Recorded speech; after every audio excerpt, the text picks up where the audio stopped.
umaga po sa lahat. Welcome po kayo sa ating gawain. Dito na po tayo sa mga awit 62 ating pong babasahin. Tanging sa Diyos lamang ako ay aasa. Ang kaligtasay nagbubuhat sa Kanya. Tanging siya lamang ang tagapagligtas, tagapagtanggol ko at aking kalasag. Akin ang tagumpay sa lahat ng oras. Purihin na po ang Diyos sa pagbasa ng kanyang salita tayo manalangin. Paingin maraming salamat po sa mga pagpapala niyo sa bawat isa sa amin. Lord, salamat sa pangalan ni Jesus na aming Panginoon tagapagligtas. Lahat po magsabi ng Amen. So dito mga kaibigan, tingnan po natin, tanging sa Diyos lamang ako ay aasa. No? So bakit tayo ay sa Diyos lamang tayo ay aasa? No? Sabi ng salmista, ang kaligtasay nagbubuhat sa Kanya. So dito mga kaibigan, pag tayo ay kay Lord, nakasandan tayo sa napakatibay na pader.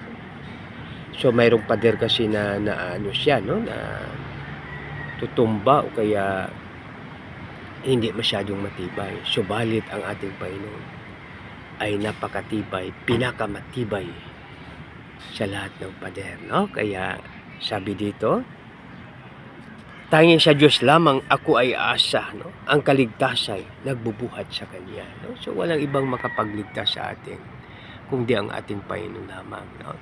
So dito, no, pag makita natin sa pelikula na mayroong nagsasabi na God is God without man, but man without God is nothing.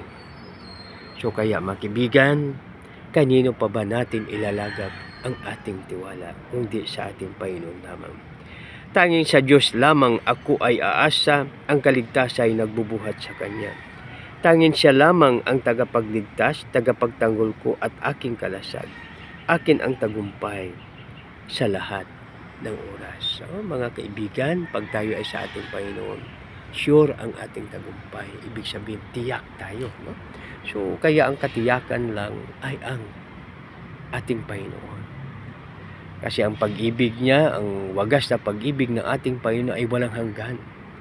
At ang kanyang pagtatapat ay abot sa kalangitan. Kaya makibigan, napakapalad po natin dahil mayroon tayong Diyos ng Diyos, Hari ng Mahari at Panginoon ng Panginoon na pwede nating tawagan sa oras ng pangangailangan.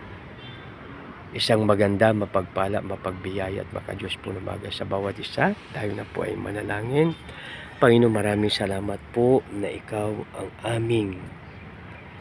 aming Diyos, na ang kaligtasan namin ay sa iyo lamang. Tanging ikaw lamang, O Lord, ang aming tagapagligtas, tagapagtanggol namin at aming kalasag. Ang tagumpay namin ay sa iyo lamang, Panginoon. Panginoon, maraming salamat. Sa iyo lamang ang kapurihan, kalwatian. Sa aming Diyos, ang Diyos ni Abam, isa katakob, dinadahin po namin ito sa matamis na pangalan yung anak na si Jesus na aming Panginoon tagapagligtas. Lahat po'y magsabi ng Amen and Amen. God bless us all.